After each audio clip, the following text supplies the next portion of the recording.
What's going on, guys? Welcome to the video. So, Jo Swinson has continued on her delusional idea that she is going to become the next Prime Minister. Even Andrew Neil on his BBC show, The Andrew Neil Show, called her out and essentially mocked her fantasy politics. Now, I have mentioned this a few times in recent videos, but with leaflets coming out saying she's going to be the next Prime Minister, it was only a matter of time before the media started pulling her up on it. So let's take a look. The Express is running an article, Andrew Neil skewers Jo Swinson with brutal truth in fiery clash. You're not the next PM. Jo Swinson was in a vicious clash with BBC host Andrew Neil as the presenter told the Liberal Democrat leader, the public, commentators, even herself knows she won't be the next Prime Minister. This is something I've said, of course thanks to the first past the post system. The same applies for the Brexit Party, of course. It's set against them. It favours Labour and the Conservatives. The Liberal Democrat was stunned following Mr Neil's comments and went on to completely disagree with his statement. Yes, because she's delusional. Miss Swinson went on to compare her potential winning to Donald Trump becoming president and Brexit happening. Now that has to be one of the stupidest statements I've heard this bint say. And she said some pretty stupid things, let's be honest. Comparing her potential to winning like Donald Trump, please, get lost. Donald Trump actually has the support of the country. You don't. We got 12 MPs, apart from the ones who flip-flopped over, obviously.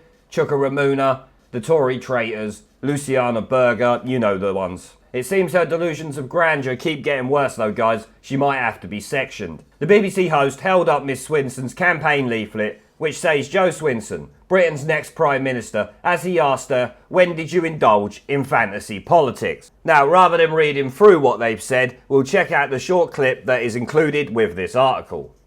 Speaking of you forming the next government, here's one of your leaflets.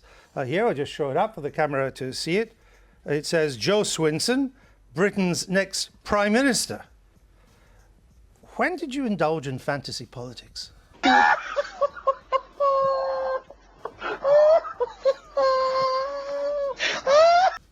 I'm standing as a candidate to be Prime Minister, Andrew. No one stands as a candidate to be Prime Minister. You're standing as a candidate in Easton Barton.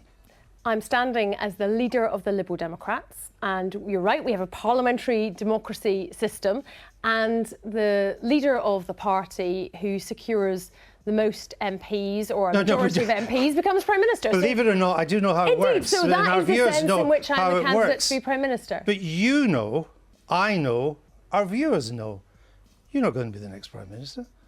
Well, hang on a second, Andrew. We're about to have a general election where millions of people out there are going to cast their votes. We know that. And exactly. And it's not up to you to tell them what they can and can't choose. No, you can't play. I'm not telling them.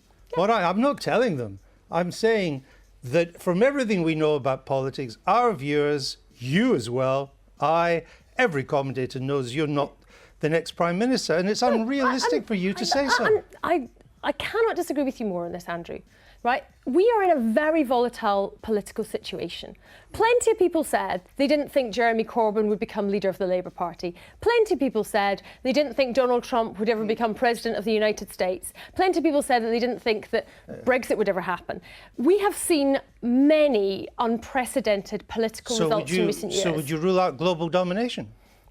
I'm standing... I mean, you're probably as good a chance of that as being Prime Minister.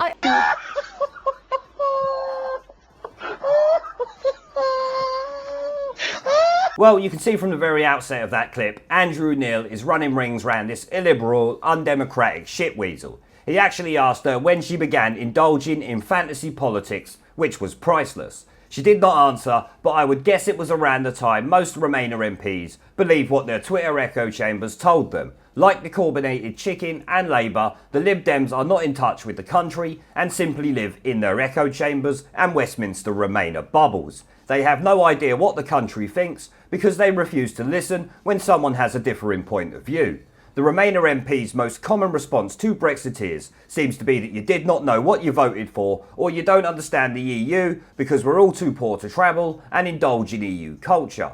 Or, if that doesn't work for them, then we're all just racist 1930s fascists. When you have people like that, then they get delusions of grandeur and think they're going to win the next election, even if the odds are stacked against them. Andrew even points that out to her because it's a well-known fact across the country that Labour and the Tories are heavily favoured in the first-past-the-post system, making it nigh on impossible for the Lib Dems or the Brexit Party for that matter to get a majority and their leader become the Prime Minister. Facts don't care about your feelings or what your echo chamber tells you. Did you guys notice when she is called out for her blatant bullshit, she gets defensive and rude to Andrew Neil, insinuating he is telling people who to vote for, which is nonsense obviously. He is simply stating the facts of life, Joe. Anyone with half a brain cell and a knowledge of the first-past-the-post system should have told you the same thing if, as the leader of the Lib Dems, you really didn't know that in advance. Which, given the stupidity shown by other Ramonas like Diane Aberpotamus, the Corbynated Chicken and Jess Pisslips,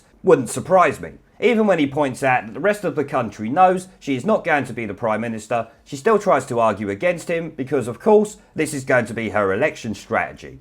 She knows full well she won't get enough seats to win the election, but if she continues to tell the young voters she has a chance, then she might be able to convince enough of them to get 40 or 50 seats, compared to the 20 at most she would get if her easily led Liberal voters knew the Liberal Democrats are at best a fringe party with no hope of getting elected. Even 20 seats might be a stretch for the Lib Dems without lying to their supporters about their chances. Hey, they might not get that many seats anyway, given recent polling numbers. Of course, Joe Swinson will never admit this and continues to argue the toss with Andrew Neil throughout the interview, to the point where I think he just got sick of her bullshit and decided to mock her some more, claiming she has more chance of taking over the world than becoming the Prime Minister.